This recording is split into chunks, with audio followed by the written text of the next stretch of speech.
Praban Lim, apakah Pendeta Tumbarante akan memperkenalkan atau? Oh ya, saya Ya. perkenalkanlah. Mungkin Anda belum kenal, tapi saya tahu Pendeta Praban sudah 2 kali bicara melalui Zoom kita. Nah, inilah kita punya pendeta nanti, saudara-saudara. Pendeta Praban yang Anda sudah tahu, sudah diputuskan, sudah business meeting, search committee juga sudah putuskan semuanya. Jadi kita berdoa banyaklah supaya Pendeta Praban secepatnya pindah. Kalau bisa bulan depan, 2 bulan, anytime. Pokoknya kami siap menunggu. Jadi ini pemberitahuan secara umum Pendeta Praban didengar oleh anggota, bukan lagi rahasia. Jadi kami bersyukur malam ini Pendeta Praban akan menyampaikan firman Tuhan. Mungkin Anda belum kenal, punya anak 2 perempuan, ya 1 sempat berapa tahun mengajar di Loma Linda University, tapi setelah dia kawin dengan seorang dokter, ya kebetulan satu marga dengan saya, ya kami ini UI Wijaya. Terpaksa anak dari Pendeta Praban harus tinggalkan Loma Linda University, mengikuti suami, pindah ke New York. Jadi dua-duanya sekarang ada di New York bekerja, dan satu putri lagi yang sedang sekolah di La Sierra, ambil pre-med, mau ambil kedokteran nantinya anaknya ini. Itulah dia perkenalan. Saya tahu Pendeta Praban sudah 10 tahun lebih bekerja di Amerika. Ya, sudah 14 tahun kira-kira. Jadi tahun 2005 atau 2006 Pendeta Praban. Akhir 2005. Di sini melayani gereja Rocky Mountain waktu itu. Saya masih pegang Rocky Mountain waktu itu tahun 2000. Jadi tinggal bersama dengan kami kira-kira hampir 1 bulan. Inilah perkenalan sedikit tentang Pendeta Praban. Silakan Pendeta. Terima kasih. Selamat malam saudara-saudara sekalian, jemaat Colorado ya. Malam. Malam. Saya lihat saudara malu-malu. Malam. Karena banyak sekali yang menutupi wajahnya. Saya tidak bisa lihat wajah-wajah saudara yang ganteng-ganteng dan cantik-cantik. Namun kita bersyukur ya oleh karena Tuhan hadir di tengah-tengah kita. Amin. Amin. Terima kasih Pendeta Joram Tumbarante yang sudah mengizinkan saya untuk berbicara pada malam hari ini, dan juga tentu tua-tua jemaat melalui saudara sahabat saya ini, Lloyd Simorangkir. Dia ini adalah kawan sekelas saya pada waktu berada di Universitas Advent Indonesia Bandung. Jadi dia undang saya untuk bicara malam hari ini, dan terima kasih juga atas perkenalan awal yang sudah disampaikan. Jadi saudara-saudara tolong doakan, itu saja pesan saya untuk kita semua. Ya. Baik saudara-saudara, pada malam hari ini yang menjadi pembahasan adalah mengenai stewardship ya. Nanti tanggal 27 di bulan ini juga kita akan membahas mengenai Sabat. Jadi saudara-saudara, kalau kita mendengar kata stewardship itu is a big topic ya, karena di situ ada beberapa T yang kita pelajari. Ada bisa berbicara mengenai temple, ya. Our body is the temple of God. Ada juga berbicara mengenai treasure, ya, mengenai harta, ya. Ada juga berbicara mengenai talent, yaitu kemampuan yang Tuhan berikan. Dan ada juga berbicara mengenai time, waktu. Ya, mengenai waktu. Dan nanti kalau berbicara mengenai topik Sabat, is a big topic too. There are many aspects that we can learn from that topic.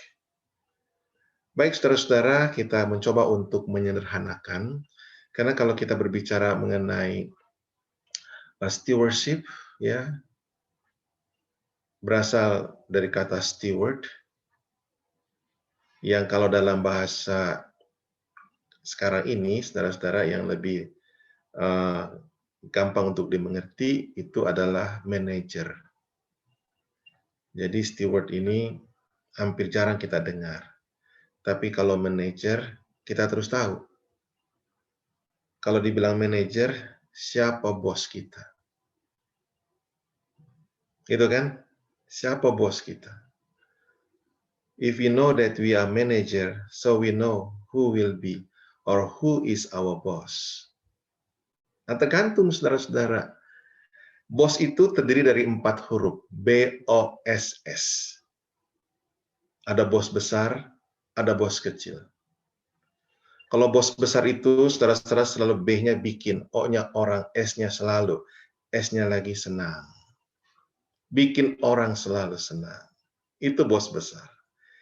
Bikin orang selalu sejahtera, B-O-S-S. Bikin orang selalu sehat. Bikin orang selalu senyum. Jadi saudara boleh tambahkan sendiri. Tapi kalau bosnya bos kecil, saudaraku, sudah. Bikin orang selalu susah. Bikin orang selalu sakit. Bikin orang selalu senewen. Bikin orang selalu, tambahkan lagi S-nya, saudara. Jadi saudara-saudara, dalam hal saudara menyadari bahwa kita adalah manajer, ya, kita adalah penata layan, kalau bahasa yang sering kita dengar, maka kita sadar bahwa yang menjadi bos itu siapa. Nah, kalau saya katakan tadi adalah bos besar. Kita sedang berbicara mengenai Allah kita, saudara. Allah kita. Dan kalau kita berbicara mengenai bos kecil, siapa? Itu bisa juga diri kita.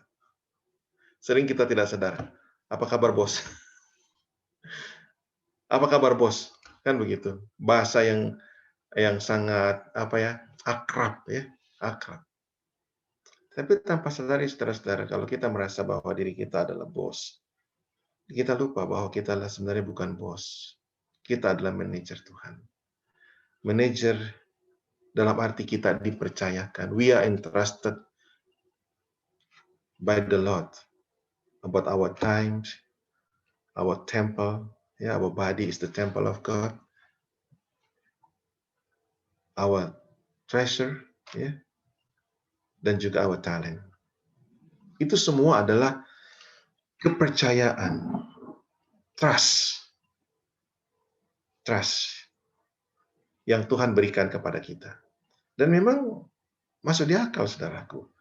Kalau kita sudah tidak ada time, saudaraku, walaupun kita ada kemampuan, tapi time kita sudah habis, ya sudah habislah kita. Artinya kalau orang itu sudah meninggal, saudaraku, berarti dia kan sudah habis, bukan? Kalaupun kita ada time, saudaraku, kalau kita tidak ada kemampuan, ada time, masih hidup, tapi tidak ada kemampuan. Nah, kemampuan itu, saudara-saudara, bisa dilihat dari kemampuan fisik, ya, dan juga kemampuan berpikir, atau digabungkan antara fisik dan fikir dan berpikir, yang kita kenal sebagai talenta. Saudara, ada juga kalau ada time, tapi tidak ada kemampuan, misalnya sakit, saudaraku. Ada time-nya, masih hidup, tapi sakit. Jadi, saudara-saudara sekalian, itulah sebabnya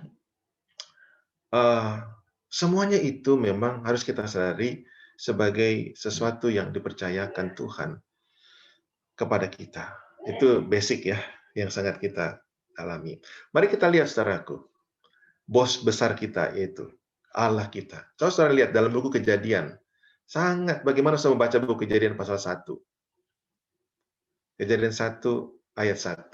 Coba saudara lihat. Bagaimana saudara membaca ayat ini?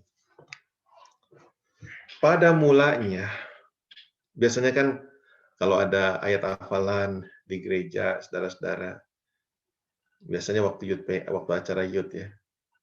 Coba ayat hafalan. Yang gampang aja. Apa itu yang gampang? Yaitu Kejadian 1 ayat 1. Pada mulanya Allah menciptakan langit dan bumi. Hafal. Pada mulanya Allah menciptakan langit dan bumi. Tapi kalau saudara baca, coba pelan-pelan. Jangan cepat-cepat. Pada mulanya Allah. It's a powerful message, saudaraku.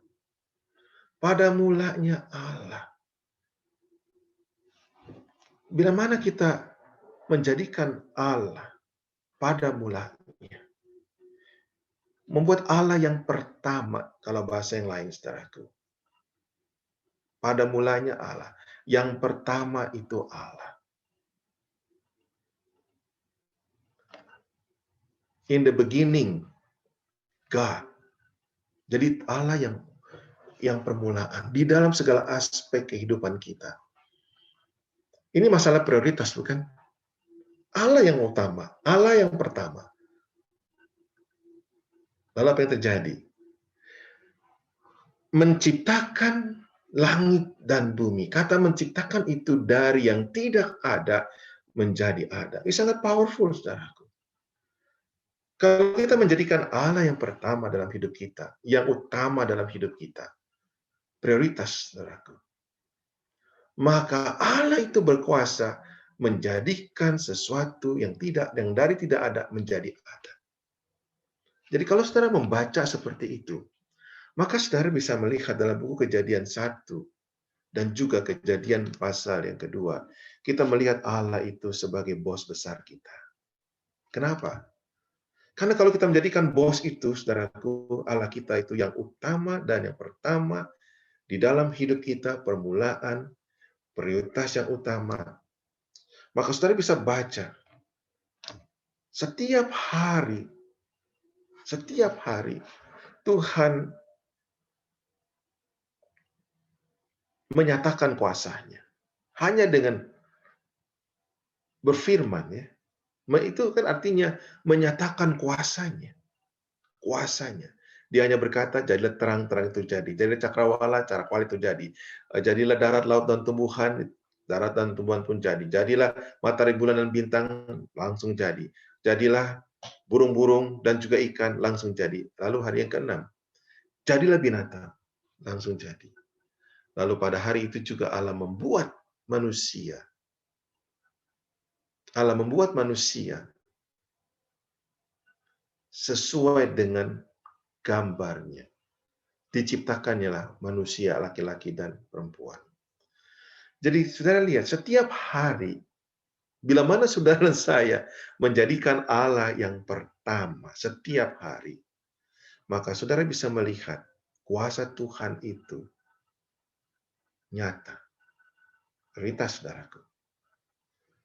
Nah, bila mana Tuhan itu adalah prioritas kita setiap hari, saudaraku, maka apa prioritas kedua?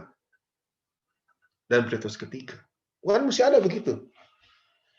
Saudara, saya pelajari ya dalam bahasa yang sangat sederhana saja. Coba saudara lihat. Pada waktu Tuhan menjadikan hari pertama, Tuhan tutup dengan kata-katanya, yaitu coba lihat ayat yang kelima. Dan Allah menjadikan terang itu siang dan gelap itu malam, jadilah petang, jadilah pagi. Itulah hari pertama. Kemudian saya bisa lihat ayat yang ke-8. Lalu Allah menjadikan cakrawala, langit, jadilah petang, jadilah pagi. Itulah hari kedua. Kemudian saya bisa lihat di ayat yang ke-13, jadilah petang dan jadilah pagi. Itulah hari ketiga. Kemudian saya bisa lihat juga di ayat yang ke-19, jadilah petang, jadilah pagi. Itulah hari yang keempat.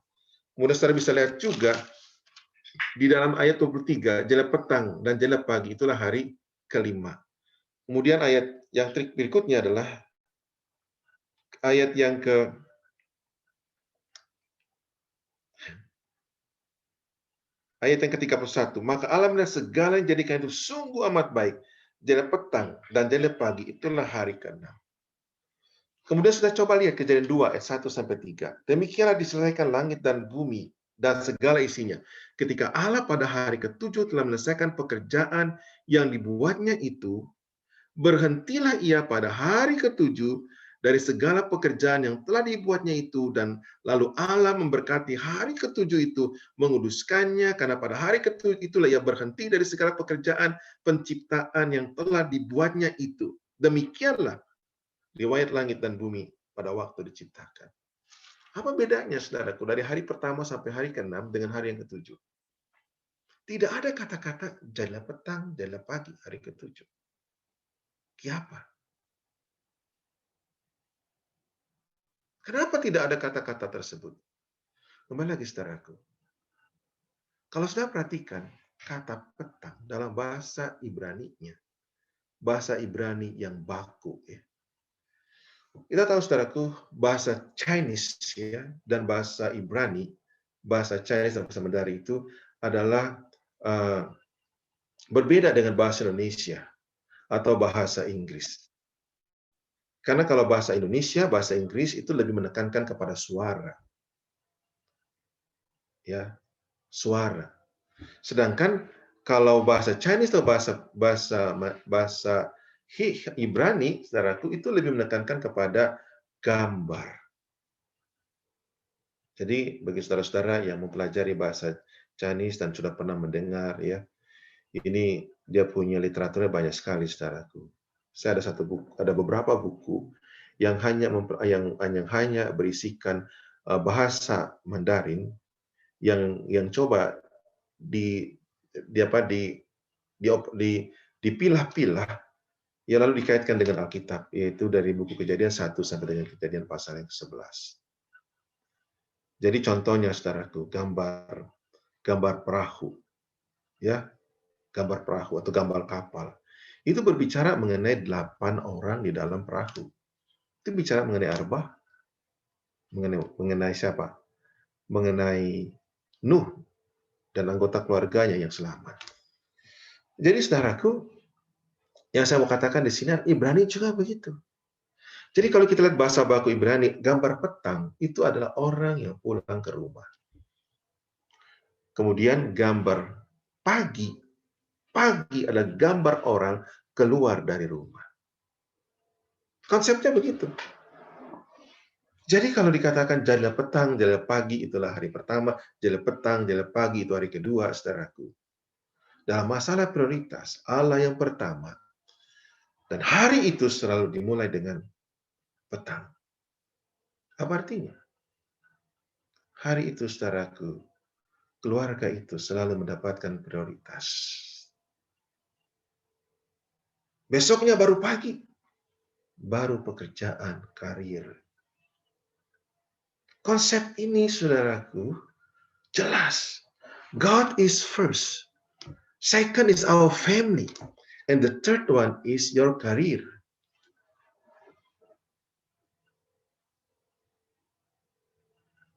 Simpel, bukan? Jadi cara melihat buku, kalau saudara melihat seperti itu, saudaraku, inilah konsep. Konsep bagaimana saudara mengatur waktu saudara. Konsep Tuhan nomor satu. Yang pertama dan yang terakhir. Kita selalu bilang begitu, ya. God is the first and the last. Dalam soal pengaturan waktu. Dan yang kedua adalah soal pengaturan waktu. Your family should be above your career. Saudara, susah ya mengatur waktu seperti itu. Mengatur waktu seperti apalagi di modern seperti ini, di zaman modern seperti ini. Di mana, saudaraku, career is number one. Ya, if you ask the people around you, why you work very hard, so that I can spend my weekend with my family. Jadi buat mereka, American style, American thinking, ya, adalah weekend is the leisure time with family. Lalu, where is God? American people, especially as they are secularized, ya. Jadi kalau secularized itu artinya sudah keduniawian sekali. Jadi dalam konsep modern, saudaraku, mereka hanya sampai di situ saja. Makanya kita mengenal istilah ateis ya di Amerika ini. Jadi bagaimana saudara-saudara? Itulah sebabnya kita dipanggil untuk menjadi manajernya, untuk menjadi apa? Stewardnya.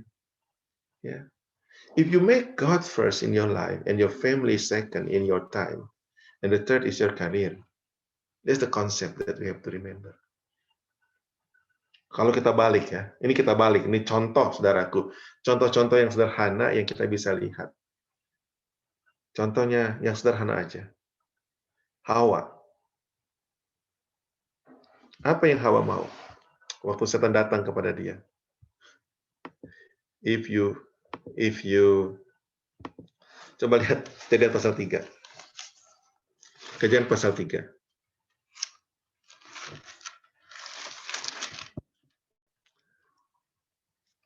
Ayat yang keempat. Tapi ular itu berkata kepada perempuan, sekali-kali kamu tidak akan mati. Tapi kamu mengetahui bahwa pada waktu kamu memakannya, matamu terbuka dan kamu akan menjadi seperti Allah, tahu tentang yang baik dan yang jahat. Jadi temptation yang dibuat oleh ular atau oleh Hawa, oleh setan kepada Hawa maksudnya, adalah kamu akan menjadi sama seperti siapa? Allah. Itu kan yang dibawa oleh setan. Saudara baca buku Yesaya pasal 14 ayat 13. Aku mau naik ke langit, aku mau sama seperti Allah, duduk di tempat yang tinggi di sebelah utara. Utara itu adalah lambang, tempat di mana? Tahta Allah. Jadi saudaraku, posisi. Hawa, if you take this one, you will surely not die. Bahasa Inggrisnya begitu. You surely. Kata surely is very important. Nanti kapan-kapan, saudaraku, kalau ada kesempatan di lain waktu, kita membahas mengenai di Kejadian pasal 1, 2, dan 3. Allah tuh so bilang, kalau kamu makan buah pohon pengetahuan baik dan jahat ini, kamu tuh bukan matinya sekali, tapi 2 kali. Setan bilang, oh enggak, you makan buah ini, kamu enggak. Kamu tidak mati dan mati. Dalam bahasa aslinya begitu. Makanya banyak orang sekarang percaya spiritisme. Orang mati dan mati-mati. Tapi Tuhan bilang, enggak. You langgar perintahku, mati. Bukan cuma sekali, 2 kali. Emang betul kan? Orang yang melanggar firman Tuhan matinya 2 kali. Mati pertama kalau dia masih hidup pada waktu Yesus datang, atau sekarang ini. Yang kedua adalah pada waktu kedatangan Yesus yang ketiga selama 1000 tahun. 2 kali mati dia. Tapi buat orang yang percaya kepada Yesus, dia cuma mati sekali. Ada juga yang hidup. Makanya ada kebangkitan pertama.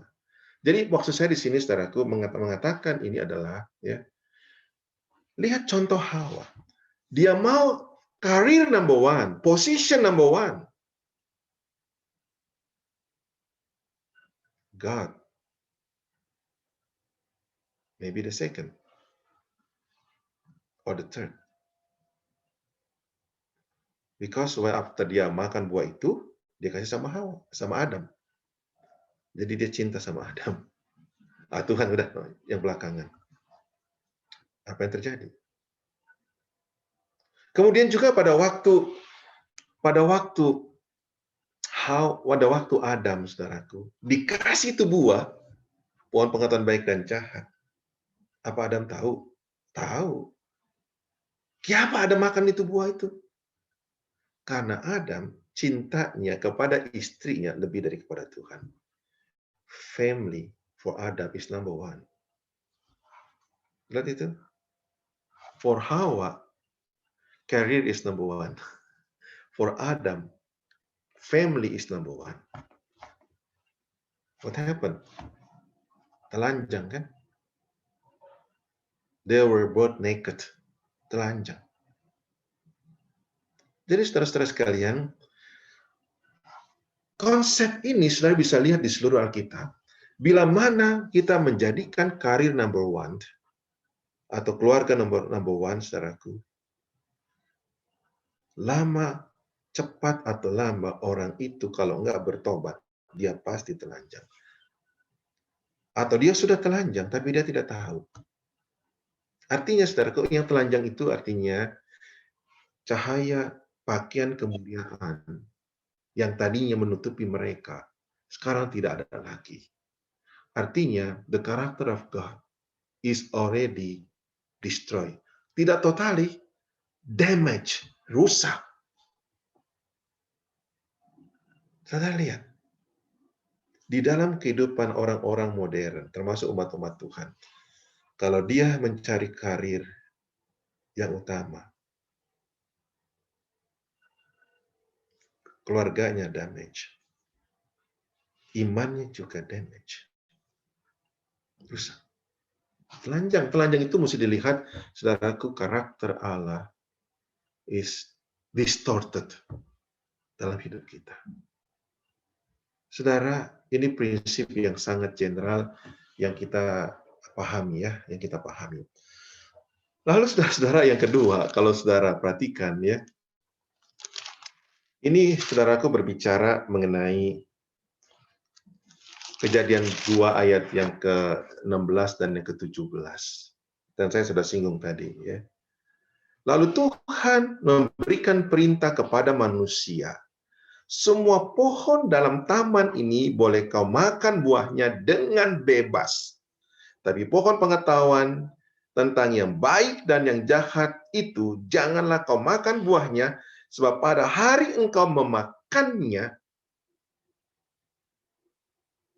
pastilah, you surely die, pastilah engkau mati. Kenapa diterjemahkan kata pastilah engkau mati? Sederhana, saudaraku.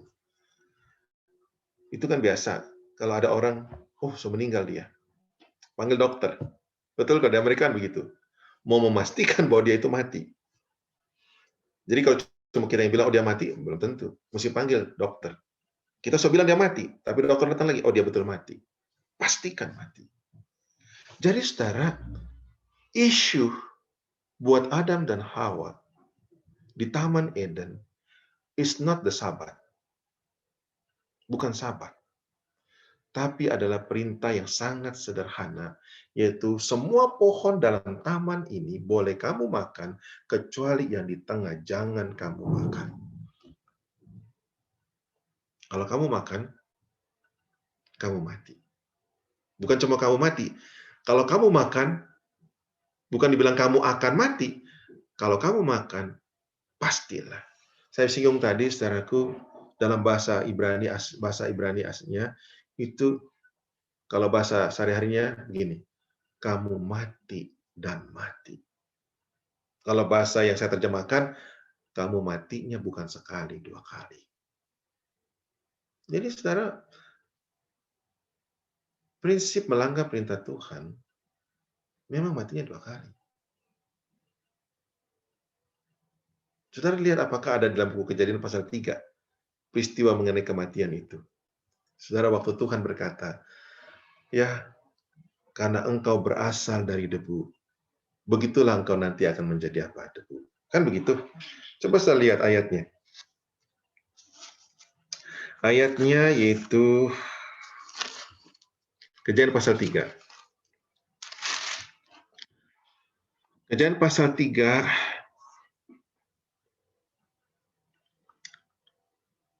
ayat yang ke-19. Dengan berpeluh engkau akan mencari makananmu sampai engkau kembali menjadi tanah, karena disitulah engkau diambil, sebab engkau debu dan engkau akan kembali menjadi debu. Lalu ayat 21, dan Tuhan Allah membuat pakaian dari kulit binatang untuk manusia dan untuk istrinya, lalu mengenakannya kepada mereka. Saudara, ada statement kematian yang Tuhan sebutkan. Dari debu, kamu kembali menjadi apa? Debu. Itu statement kematian. Tapi ada juga kematian yang nyata, bukan cuma sekedar statement, yaitu dengan dikulitinya binatang, saudaraku, dan kulitnya itu menjadi pakaian, maka mesti ada binatang yang dikuliti dan binatang itu mati. Dan matinya binatang itu, saudaraku, melambangkan matinya Yesus. Berarti itu kematian yang dialami oleh Yesus pada waktu dia di kayu salib. Eli, Eli lama sabachthani. Ya Allahku, mengapa engkau meninggalkan aku? Itu perpisahan, loh, saudara. Belum pernah Yesus berpisah dengan Bapa dalam sekejap pun, tapi dia rasakan kematian itu. Yang kita kenal sebagai maut. Ya, kalau dalam buku Wahyu, maut itu kematian yang kedua. Jadi, saudara, pada waktu saudara membaca itu cerita mengenai perintah Tuhan, mengenai kematian, saudara bisa interpretasikan itu, dan itu memang kita menginterpretasikan itu menyangkut masalah the temple of God, saudara. The temple of God. Kalau saudara, kenapa saya katakan the temple of God? Karena kan itu menyangkut sekarang ini, saudara, kalau bicara mengenai semua boleh makan kecuali ini. Kan begitu.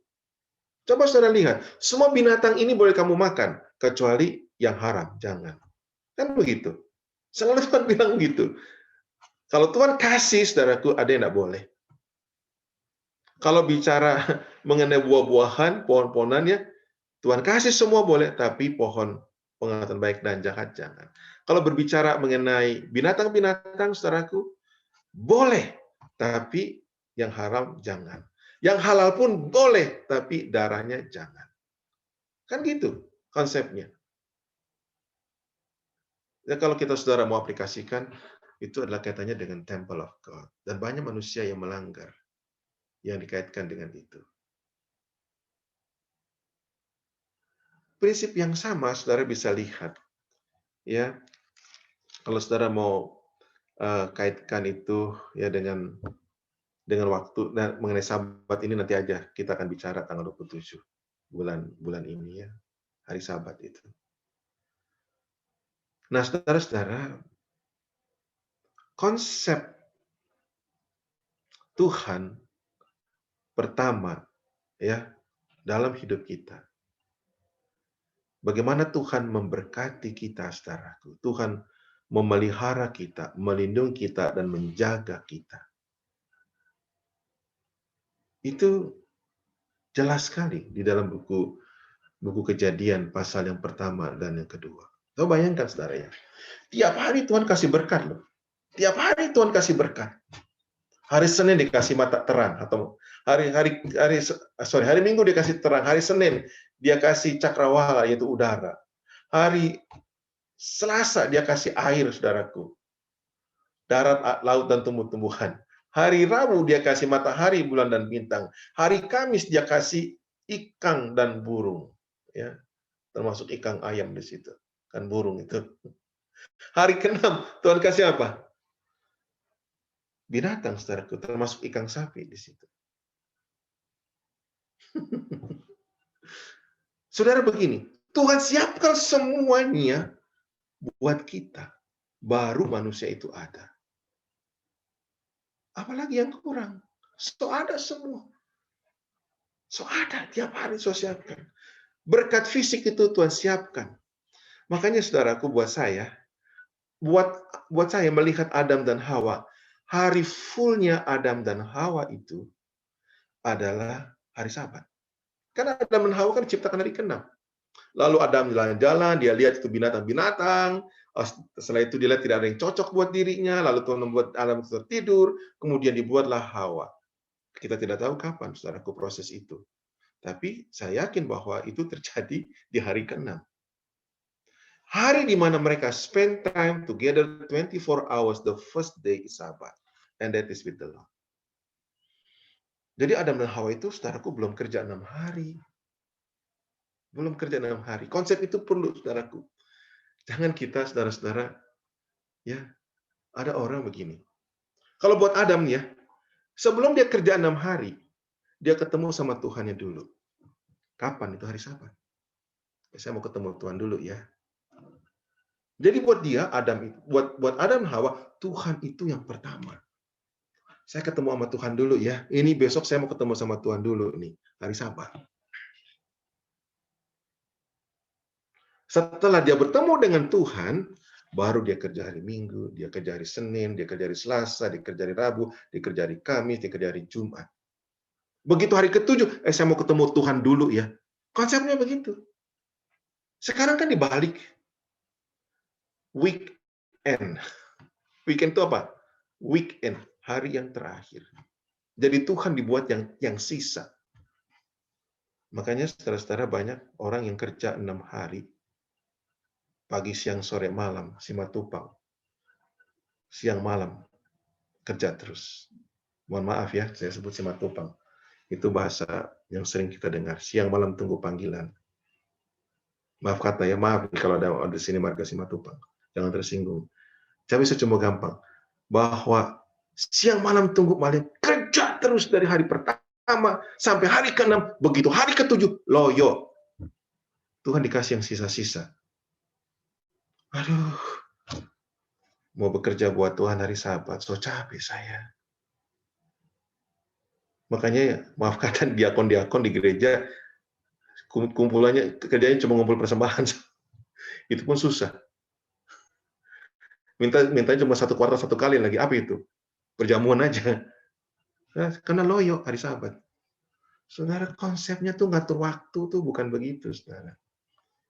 Tuhan tuh, saya mau bertemu Tuhan dulu ya. Tuhan yang pertama. Baru yang lain itu diatur. Tuhan itu prioritas. Dalam soal waktu, Tuhan itu prioritas. Sabat itu Tuhan duluan. Yang lain diatur. Saudara, itu konsep.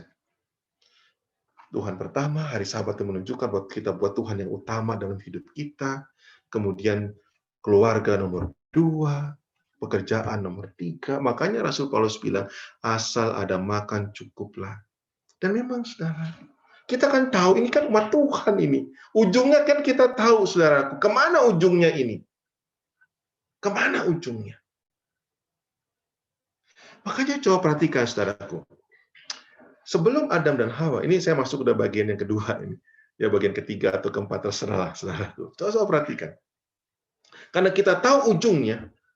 Kalau Tuhan sudah kasih waktu sama saudara, kalau Tuhan kasih kemampuan sama saudara bekerja, time plus talent equal apa? Treasure, right? Harta. Time plus.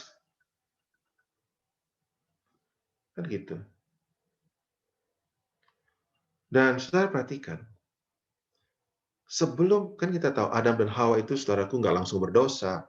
Ya begitu hari Sabat besokannya berdosa. Nggak tahu kita berapa lama saudaraku. Tapi Tuhan bilang kepada Adam dan Hawa, Adam jangan lupa ya, kamu punya tugas itu atur itu semua. Bahasa dalam dulu Kejadian pasal 1 ayat 26 dan 27 saudaraku itu ayatnya, berfirmanlah Allah, baiklah kita menjadikan manusia menurut gambar dan rupa kita, supaya mereka berkuasa atas ikan-ikan di laut, dan burung-burung udara, dan ternak, atas segala di bumi, dan segala binatang yang melata di mana? Di bumi. Berkuasa. Jadi kepada Adam dan Hawa, Adam, ini aku kasih kuasa. Saudara perhatikan, kuasanya terhadap apa ini? Atas ikan. Nah, saudara-saudara, kalau dikasih kuasa atas ikan kan enak sekali itu, saudaraku. Banyak bos-bos ikan, saudara. Ya, kenapa sampai itu KKP, saudaraku. Ya, Menteri Perikanan dikasih kuasa soal ikan. Dia itu manajer. Tapi dia mau jadi bos. Untuk apa? Untuk dirinya. Kemudian, saudaraku, burung-burung di udara. Ya, burung-burung di udara. Segala ternak. Atas seluruh bumi dan segala binatang yang melata berada di bumi. Saudara, kalau sudah ikan, sudah ternak, saudaraku.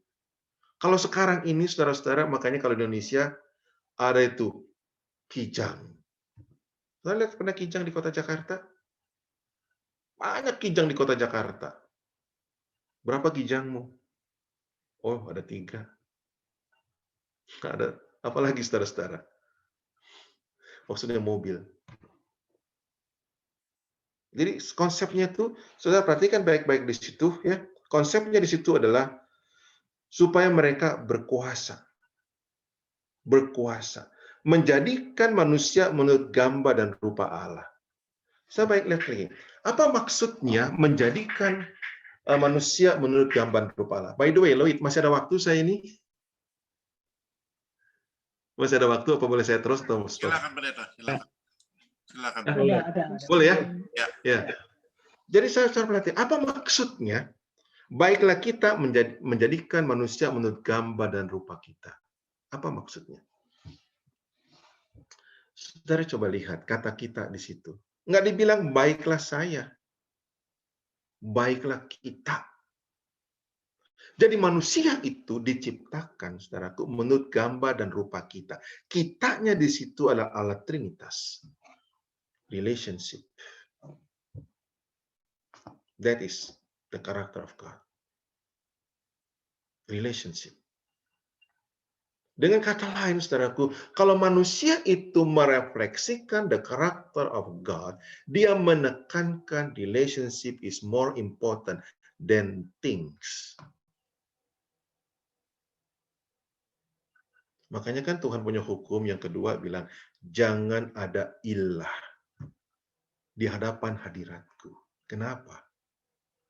Karena kalau sudah ada ilah, itu ada things di situ yang mengganggu relationship kita dengan Tuhan. Lalu, apa maksudnya dijadikan menurut gambar dan rupa Allah di situ? Saudaraku, God is love. Ini pertanyaan bagus. Karakter Tuhan yang pertama itu apa? Love or holy?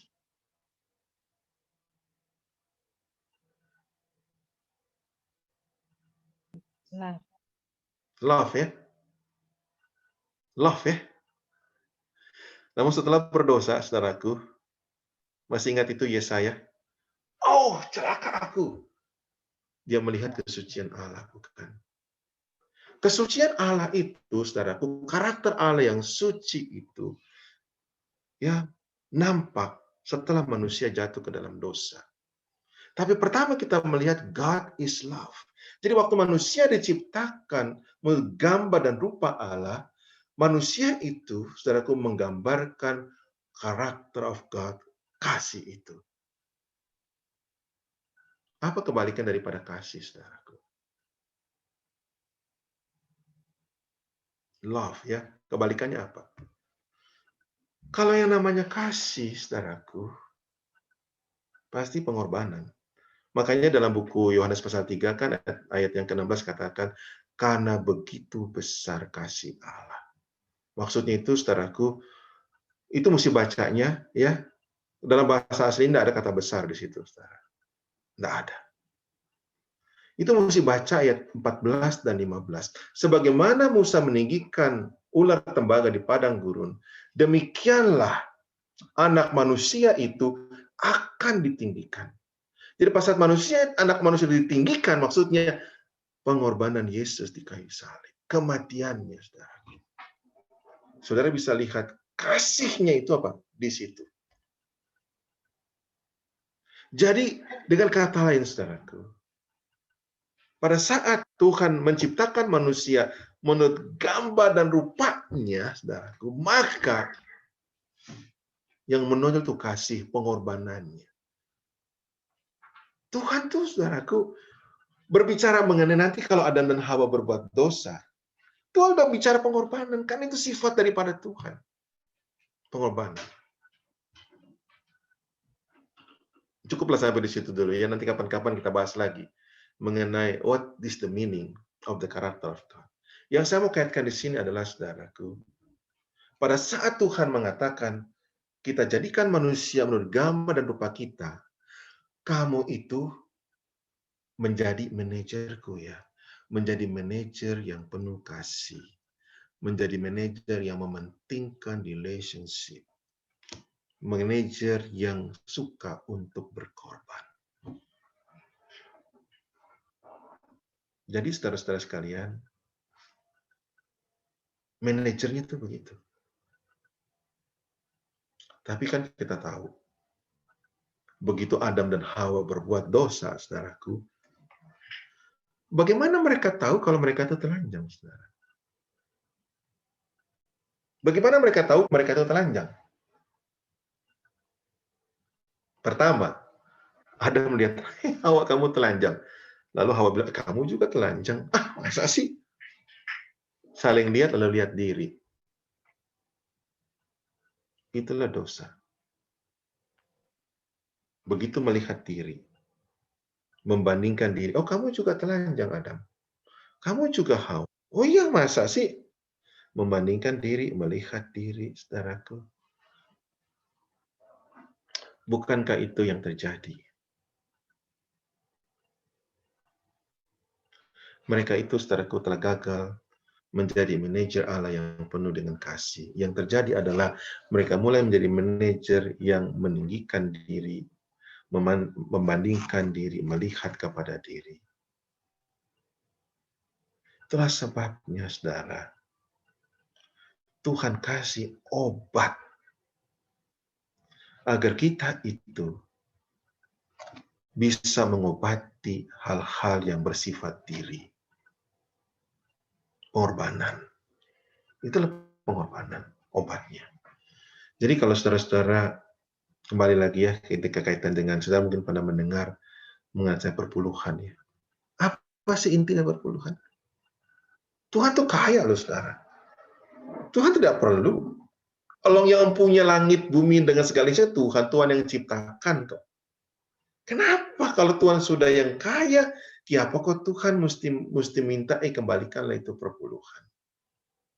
Kenapa? Ini kan besar mengenai karena saudara coba lihat, saudara mesti lihat itu dalam buku Matius pasal yang ke-6. Iya, Matius pasal yang ke-6. Ini manusia punya kecenderungan, saudaraku, kalau sudah berbicara mengenai diri. Ayat yang ke-19, Matius 6 ayat 19. Jangan kamu mengumpulkan harta di bumi. Di bumi ngengat dan karat merusaknya. Pencuri membongkar dan mencurinya. Tapi kumpulkan bagimu harta di sorga. Di sorga ngengat dan karat tidak merusakkan, dan pencuri tidak membongkar serta mencurinya. Karena di mana hartamu berada, di situ juga hatimu berada. Mata adalah pelita tubuh. Jika matamu baik, teranglah seluruh tubuhmu. Jika matamu jahat, gelaplah seluruh tubuhmu. Jika terang yang ada padamu gelap, betapa gelapnya kegelapan. Tidak seorang pun dapat mengabdi kepada dua tuan, karena jika demikian ia akan membenci yang seorang, mengasihi yang lain, kata ia akan setia kepada yang seorang dan tidak mengindahkan yang lain. Kamu tidak dapat mengabdi kepada Allah dan juga kepada Mammon. Saudara, ini khotbah Yesus di atas bukit. Dia punya judul, saudaraku, mulai dari ayat 18 sampai dengan ayat 34, dia punya judul adalah The Goal and Priorities of God's People. Tujuan dan prioritas daripada umat Tuhan. Saudara punya tujuan kemana? Makanya tadi saya tanya, saudara kan tahu endingnya kemana? Tujuan saudara ini mau kemana? Sejak Adam dan Hawa berbuat dosa, yang mereka pandang adalah diri mereka. Manusia itu begitu, saudaraku. Nature manusia itu adalah begitu. Melihat diri, membandingkan diri, menyombongkan diri, meninggikan diri. Dia punya hati begitu. Dipuji-puji dirinya, dia senang, saudaraku. Kemudian apa yang terjadi? Salah satu kecenderungannya suka mengumpulkan harta di dunia ini. Tapi Yesus bilang, kalau you mau ke sorga, mesti kumpulkan harta di sorga. Gimana ngumpulin harta di sorga, pendeta? Itu kan pertanyaannya, toh. Saudara, saya dapati, dulu saya pikir, gimana mengumpulkan harta di sorga? Apakah ada ayat yang mengatakan kumpulkan harta di sorga? Coba saya lihat Matius pasal 19 ayat 21. Matius 19 ayat 21. Kata Yesus kepadanya, kepada siapa? Kepada orang muda yang kaya, yang suka mengumpulkan harta di sorga, di dunia ini. Jika engkau hendak sempurna, pergilah, jualah segala milikmu, dan berikanlah itu kepada orang-orang miskin. Maka engkau akan beroleh harta di sorga. Kemudian datanglah kemari, ikutlah aku. Jadi saudaraku, bagaimana itu memperoleh harta di sorga? Berikanlah hartamu kepada orang miskin. ini Yesus suruh jual semua ya. Tapi kalau saya perhatikan, di dalam Alkitab, itu ada ketentuan bagaimana saudara dan saya mengumpulkan harta di sorga, memberikan kepada orang miskin. Dan saudara bisa baca, saya singkatkan saja saudaraku, dalam buku Patriarch and Prophet, Para Nabi dan Bapa, pasal 51. Itu perikopnya saudaraku. Kalau saudara, ini gampang ya, saya tidak tahu apa saya bisa share. Tapi coba share Pak, itu di satu lagi, saya ada 2 komputer yang namanya Upland Indonesia. Supaya saya jadikan co-host di situ. Silakan pendeta. Upland Indonesia, ya sudah ya. Udah tadi. Ada 2, saya ada 2. Satu Praban Banalim, satu Upland Indonesia. Sudah. Thank you. Sudah ya, oke. Terima kasih. Coba saya share ini, saudara. Ini saudara coba lihat di mana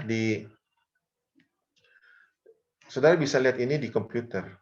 God's care for the poor. Ya.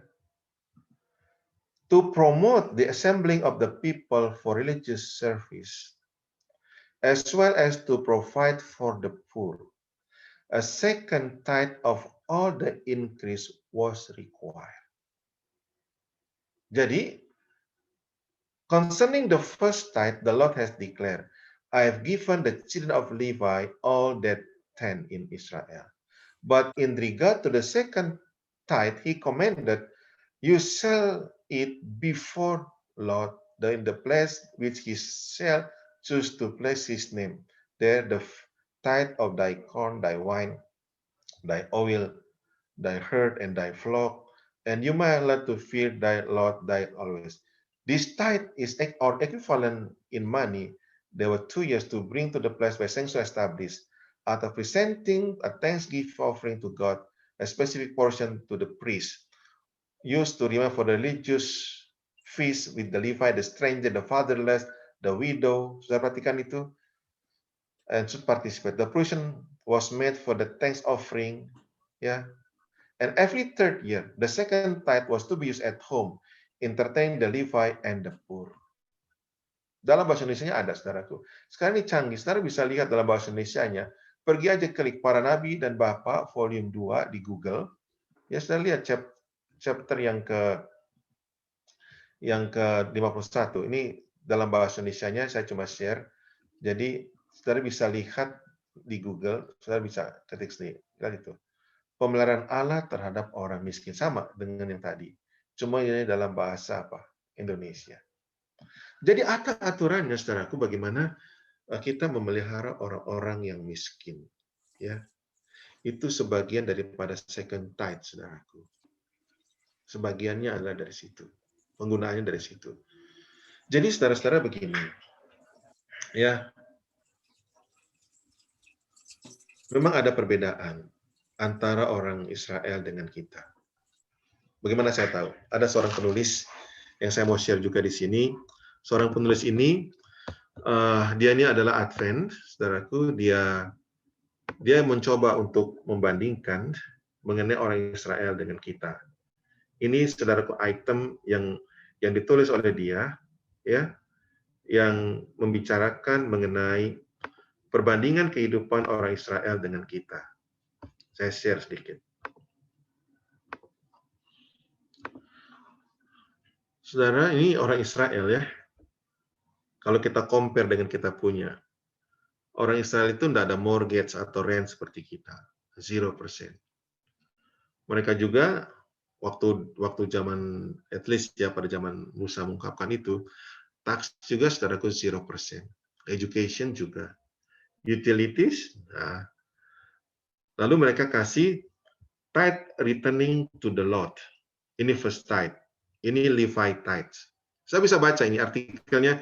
Sudah klik aja Adventist Stewardship. Sudah dapatkan ini ya. Jadi yang saya mau terangkan, sudah perhatikan ini. 10% yang pertama itu adalah tithe. Ya. Tithe. Nah, tithe yang ini, saudara, yang pertama ini adalah untuk orang-orang Lewi. Saudara bawa itu ke rumah perbendaharaan, Malakai 3 ayat 16. Ya. Ini yang ngatur adalah orang Lewi, 10% ini. Lalu mereka juga ada yang disebut dengan second tithe, saudaraku. Nah, second tithe ini mereka atur ya untuk Ka'bah, untuk orang Lewi, untuk janda-janda, untuk anak-anak yatim piatu, ya, untuk orang-orang miskin, kayak begitu. Lalu mereka ada offering 5%. Ya. Lalu food and family expenses 75%. Ya. Jadi memang kalau kita berbicara mengenai orang Israel, saudara-saudara, memang agak beda dengan kita sekarang ini. Ya, kita kan ada rent dan sebagainya. Dan saudara yang 75% itu saudara bisa masukkan dalam cost untuk kita hapus bagian yang pertama itu, kita buat tithe pertama, second tithe kedua, saudaraku, untuk pemilihan orang miskin. Dan orang Israel tambah offering lagi 25%. Lalu 75% itu adalah mereka hidup, ya, mereka hidup dengan 75%. Poin saya adalah begini, kalau ini kita mau terapkan, saudaraku, buat kita yang tinggal di zaman modern sederhana. Kita sudah sering dengar kalau di Indonesia, saudaraku, ya, itu 10% kita kasih tithe. Kemudian 10% lagi kita kasih yang kita sebut dengan offering. Budget, budget, kita bilang begitu. Tapi bisa perhatikan, di Indonesia, 5% itu tinggal di gereja. 5%-nya. Dari 10%, 5% tinggal di gereja. 5%-nya lagi ke higher organisasi. Bisa ke conference, ke uni, terserah. Saya tidak ingat bagaimana pembagiannya. Kalau di Amerika, saudaraku, tidak begitu. Yang ngatur itu saudara. Yang ngatur itu saudara. Kalau perpuluhan, saudaraku, jangan coba-coba atur. Saya mesti jelas. Yang ngatur perpuluhan itu adalah orang Lewi. Bawalah Malaki 3, perpuluhanmu itu ke rumah perbendaharaanku. Yang ngatur untuk orang Lewi. Kalau saudara kasih perpuluhan di gereja saat ini, itu bendahara itu tidak ngatur perpuluhan, saudaraku. Jadi kalau saudara lihat di gereja Advent, ada bendahara ngatur-ngatur perpuluhan, saudaraku.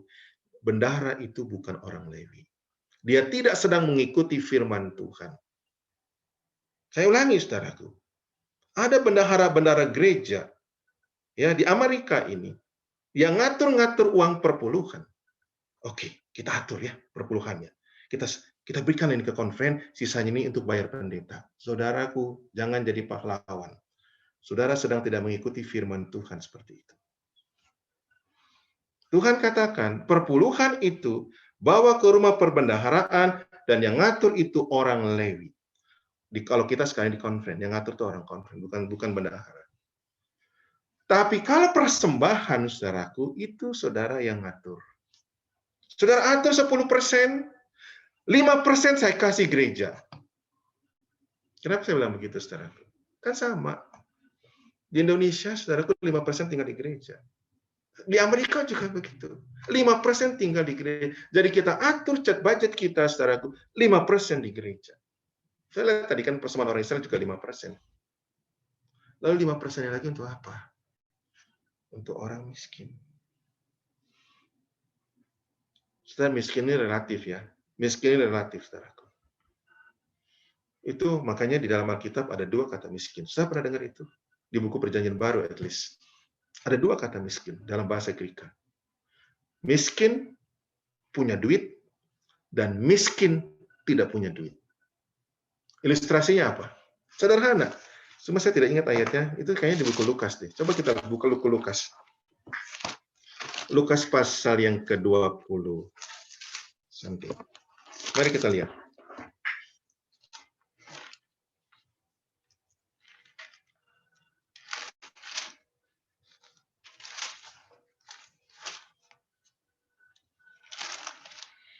Oh ya, Lukas 21. Coba lihat ayatnya. Ayat yang ke-21.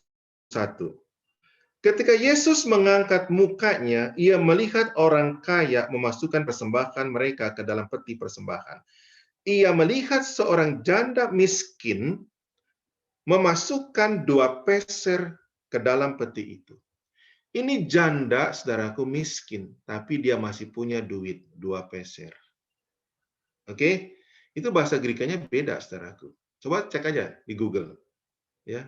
Kemudian ayat 3, lalu ia berkata, aku berkata kepadamu, sesungguhnya janda miskin yang memberi lebih banyak daripada semuanya itu. Janda miskin yang punya 2 peser seduit, kata miskin ada duit. Yang kedua di sini, janda miskin setelah dia memberikan, apa dia ada duit? Tidak ada. Jadi saudaraku, kalau kita bicara mengenai miskin, itu relatif. Poinnya adalah tetap miskin. Jadi kita diajar, hey, you atur itu, 5% itu untuk orang miskin. Artinya begini, kalau dibandingkan dengan hidup saudara, mereka itu miskin. Sama lah, ini bicara orang Jakarta, saudaraku. Lebih baik saya jadi tukang beca atau tukang tempe di Jakarta daripada saya di kampung. Kenapa? Karena di kampung itu nggak ada duit, saudara. Di Jakarta miskin-miskin masih ada duit. Sama kita di Amerika, saudaraku. Ya, di Amerika kan begitu. Walaupun kita berjibaku tai, saudaraku, orang lihat kita itu kaya. Padahal banyak juga kita yang miskin di Amerika. Artinya hidup dari pecek ke pecek. Ya kalau saudara di Colorado mungkin tidak dari pecek ke pecek, saudaraku. Tapi tetap ada banyak orang-orang yang miskin. Saudara mesti atur. Mesti atur. Makanya seringkali saudaraku datang minta sumbangan dari gereja-gereja Indonesia. Saudara jangan pernah atur itu dari first tithe. Saudara bukan orang Lewi, ngatur begitu. Saudara atur itu dari yang 10% dibagi 2, 5% terakhir. Jangan saudara katakan, oh, yang kedua ini, ya, apa namanya, kan sumbangan itu kan ada kan orang-orang yang minta pertolongan dari Indonesia untuk bangun gereja, bla bla bla gitu kan. Saudara atur dulu. Saudara atur. Nggak perlu susah-susah kalau ngatur begitu, saudaraku. Karena saudara sudah ada budget. Karena prinsip yang diajarkan oleh Tuhan adalah begitu. First tithe, di mana saudara menjadi anggota. Saya ulangi, first tithe di mana saudara menjadi anggota. Kalau saudara jadi anggota Colorado, jangan pernah kirim tithe saudara ke California. Jangan. Kenapa? Yang nggak fair lah, saudaraku. Nggak fairnya bagaimana? Saudara kan dapat berkatnya di Colorado, pekerjaan Tuhan di Colorado itu saudara harus tunjang. Itu maksud Tuhan kenapa saudara berada. Kan begini, dikasih jatah, saudara perhatikan itu. Saudara perhatikan, pada waktu bangsa Israel membangun gudang-gudang, dibagi di utara 3, di selatan 3, dibagi-bagi. Orang-orang yang tinggal dekat sebelah selatan, kirim perpuluhannya itu di gudang di selatan. Jadi jangan dari gudang selatan saudara kirim ke gudang utara, jangan. Kenapa? Karena bukan perpuluhan yang di ibadah, misalnya saudara di Colorado, lalu saudara kirim ke California, itu gudang saudara itu di sana, konferennya di sana, bukan di California. Itu kalau menurut firman Tuhan. Oh, pendeta kan sama aja, ya enggak sama, saudaraku. Yang satu ngikutin Tuhan, yang lain adalah ngikutin orang, kan beda itu. Prinsipnya begitu, rohani itu begitu, saudaraku. Rohaninya adalah kita ikut Tuhan atau ikut orang. Kalau saudara ikut Tuhan, ya ikuti kata Tuhan. Jangan ikuti kata orang. Saudara, kan di dalam Alkitab dibilang, pada hari-hari terakhir, banyak orang berseru kepadaku, Matius pasal 7. Bukankah kami berdoa demi nama-Mu, mengusir setan demi nama-Mu? Tapi aku akan berterus terang kepadamu, aku tidak kenal kamu. Siapa kau tidak kenal? Karena kamu nggak melakukan kehendakku. Kamu lakukan kehendak orang lain, kan? Aku bilang begitu loh sama kamu. Gereja Tuhan itu diatur oleh Tuhan, saudaraku. Bukan diatur oleh kita. Tithe itu, di mana saudara menjadi anggota. Kalau ada pendeta dari Indonesia, saudaraku, minta perpuluhan saudara, say no. Kenapa? Karena saya sedang mengikut Tuhan. Saya bukan mengikut teman. Itu prinsip loh, saudara. Itu rohaninya itu begitu. Kalau begitu saudara kirim ke Indonesia, saudara sudah tidak jadi orang rohani lagi. Kenapa? Karena melanggar. Karena pembagiannya sudah diatur. Dalam prinsipnya seperti itu. Dan yang kedua juga nggak masuk akal, saudaraku. Pendeta datang ke rumah saudara berdoa. Aduh, pendetanya nggak berdoa buat saya. Ya kalau begitu ya saudara jangan jadi anggota di situ. Jadilah anggota di Indonesia. Kan gitu sederhananya. Maaf ya, saya ngomongnya apa adanya loh. Karena kalau prinsip buat saya tithe itu prinsip, saudara. Jangan pernah. Siapapun orangnya. Kenalan saudara, saya punya adik saya, saudara. Adik saya itu bukan Advent. Dulu, sekarang sudah Advent. Sin, ini nih, gue kasih tithe sama lu. Saya bilang, enggak usah. Kenapa? Kasihlah kamu di mana jadi anggotamu. Saya ada cabang, saudaraku, dulu di mana? Di California ini, ada cabang. Dia menjadi cabang gereja lain, lalu mau bergabung dengan saya punya gereja. Saya bilang, tithe kamu, kasih di mana kamu menjadi anggota gereja. Mulai sekarang kamu menjadi anggota saya, kasih tithe-nya ke saya. Kalau kamu belum menjadi anggota, ya silakan. Jadi saudaraku, itu pembagian yang clear. Lalu second tithe itu, saudaraku, persembahan saudara itu 5%. Saya berani mengatakan begitu, karena selalu begini. Ya 5%. 5% yang kedua itu saudara atur. Mau kasih orang miskin, mau kasih pendeta yang datang sama saudara. Kan sering tuh, Colorado kan sering kan dikunjungi oleh pendeta-pendeta dari Indonesia. Kasih yang dari 5% kedua itu. Ketiga, karena memang diajarkan. Kan tadi dibilang, kasih sama orang Lewi, makan sama-sama dengan orang Lewi untuk yang second tithe. Tapi jangan kasih first tithe kepada pendeta yang datang dari Indonesia. Bukan dia yang ngatur, konfren yang ngatur. Terus saudara-saudara kalau begitu, yang ketiga adalah saudara-saudara untuk keluarga saudara. Second tithe itu ada anggota keluarga. Jadi prinsipnya kalau saudara perhatikan ya, contoh yang sangat sederhana yang saya sudah sebutkan tadi ya. Kan di situ dibilang untuk orang miskin, janda-janda, anak yatim piatu, orang asing, orang Lewi, ya. Itu dia punya prinsip yang kita bisa atur. Pendeta, dari mana sumbernya? Ini kalau saya ngomong sama jemaat Colorado, saya tahu sumbernya dari mana. Ini saya kalau mau bicara apa adanya begini, saudaraku.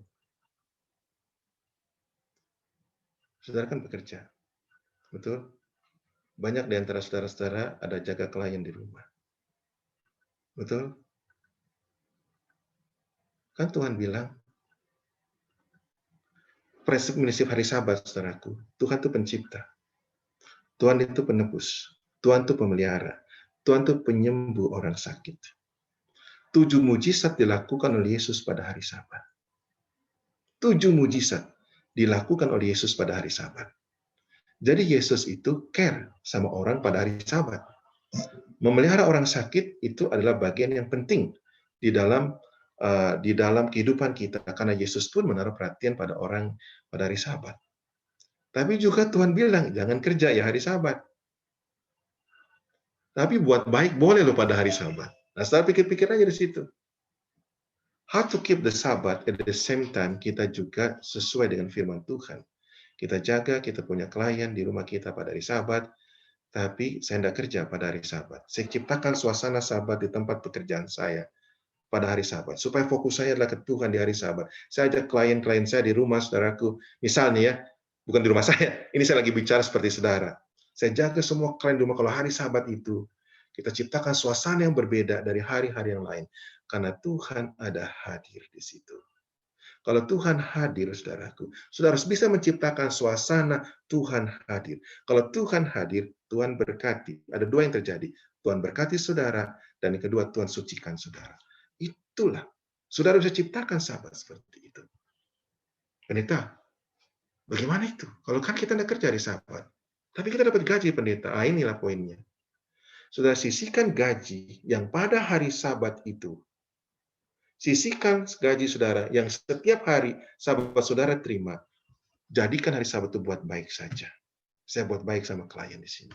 Lalu uang itu bagaimana? Saudara sisihkan itu. Masukin dalam kategori. Kalau buat saya, saudaraku, itu adalah untuk menolong. Bukan untuk perpuluhan, saudaraku. Itu adalah untuk menolong orang-orang yang membutuhkan pertolongan, termasuk gereja Tuhan. Jadi sumbernya ada. Cuma masalahnya apa kita mau menurut apa enggak, itu aja poinnya. Saudara, saya tidak mau mengakhiri setelah dengan perasaan guilty feeling. Enggak. Ada orang terus bertanya, gimana pendeta? Saya mau saudara menciptakan itu sadar. Nama Tuhan itu tidak ada hitung-hitungan, saudara. Kalau saudara mau hitung-hitungan, Tuhan juga bisa berhitung sama saudara. Tuhan tuh kasih sederhana aja. 10%, ada orang bertanya, 10% itu net atau bruto atau neto? Sebelum dipotong pajak atau sudah potong pajak? Jawaban saya, saudaraku, buat saya ya, sebelum dipotong pajak. Pendeta kan mesti, kan itu nanti kalau itu juga bayar juga kan, ada hitungan-hitungannya. Iya, kalau saudara mau hitung-hitung, ya hitung-hitung yang betul aja. Kalau mau hitung-hitung betul-betul, ya hitung aja yang betul-betul. Oke, setiap paycheck saya dipotong. Saya hitung aja berapa dipotong. Nanti setelah itu pajak saudara bagaimana akhir tahun? Dihitung. Nanti dapatnya bagaimana? Mesti 10%. Enggak, perpuluhan itu saudaraku 10%.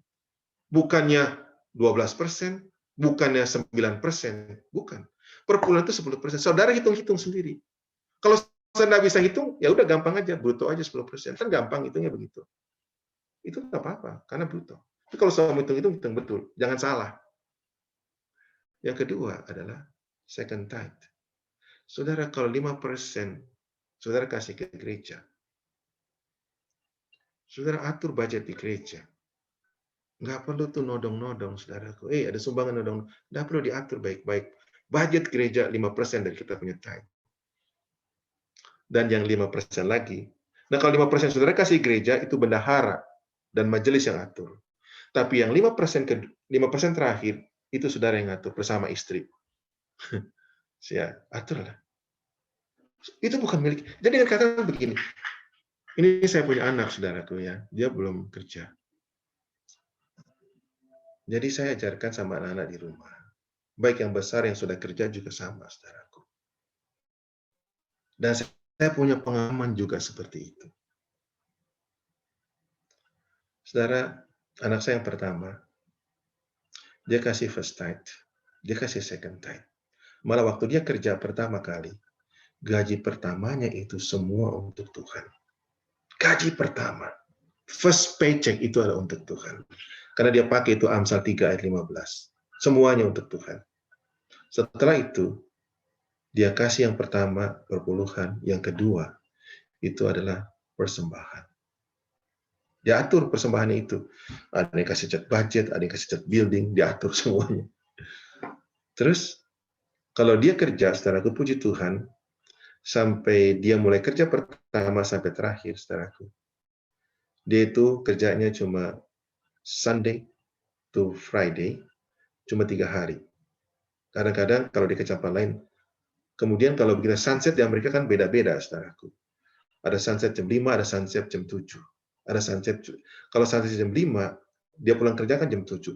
Yang 2 jam ini, dia selalu kasih ke gereja, atau kasih ke orang yang membutuhkan. Cuma 2 jam. Saudara, ini poinnya cuma satu. Itu obat supaya kita jangan selfish. Itulah pengorbanan.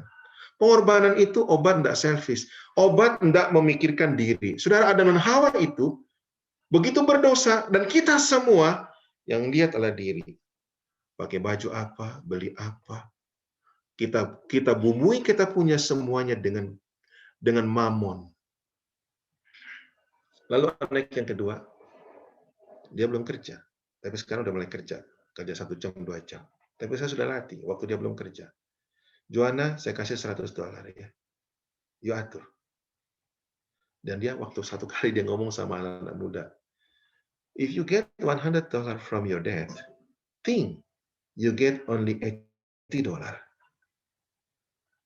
Don't think about $100. Terus terang, saudara-saudara, hari ini saya senang sekali. Ya apa? Begitu saya lihat, Biden sudah datang. Biden sudah datang. Terus saya bilang sama istri, 20% ya. Tithe and second tithe. Saudara-saudara, besar loh kalau dihitung. Second tithe-nya itu. Kembali lagi. Anggap kita itu tadinya enggak ada. Anggap enggak ada. Dapat 80% aja mikirnya. Jangan pikir 100%. Kalau saudara berpikir 100% atau 90%, saudara masih selfish. Karena yang 10% pertama itu punya Tuhan. Yang 10% kedua itu pengorbanan saudara. Jadi selalu berpikir, kalau dapat berkat, dapat gaji, dapat rezeki, 80%. Jangan pikir 100%. Atur 80% untuk bayar properti, untuk bayar rent, untuk bayar mobil. Dan sudah tahu di Amerika itu 3 yang paling besar di Amerika. Pertama, bayar rumah. Kedua, bayar mobil. Ketiga, bayar bill. Listrik, telepon, air itu yang nomor 3. Dan saudara atur baik-baik. Jangan sampai bayar rumah, bayar bill lebih besar, lalu anak sekolah terus-terus. Tidak ada uang sekolah. Jadi kita mesti bisa atur. Nggak perlu ganti mobil setiap 5 tahun sekali, saudaraku. Nggak perlu. Nggak perlu ganti handphone, saudaraku. Saya punya handphone HP 7, saudara. HP 7 itu sudah berapa tahun? Udah bertahun-tahun. Ya puji Tuhan, karena saya mau ulang tahun, 2 hari lagi, saudaraku, saya dapat HP baru. Itu pun ada anggota yang kasih. Ini buat pendeta HP baru. HP 12. Saya tidak pernah pikir, saudaraku. Jadi jangan kita hidup hanya untuk diri kita. Pikirkanlah hidup, bagaimana kita bisa berkorban. Jadi sekali lagi, saudaraku, itu obat selfish. Jadi Tuhan sudah tahu, ya, bahwa manusia itu, saudaraku, berdosa. Dan obat selfish itu adalah agar kita mengembalikan tithe dan juga offering, a second tithe, untuk Tuhan. Saya sampaikan ini semua dalam nama Yesus. Amin. Amin. Amin. Amin. Amin. Terima kasih. Amin. Amin. Thank you.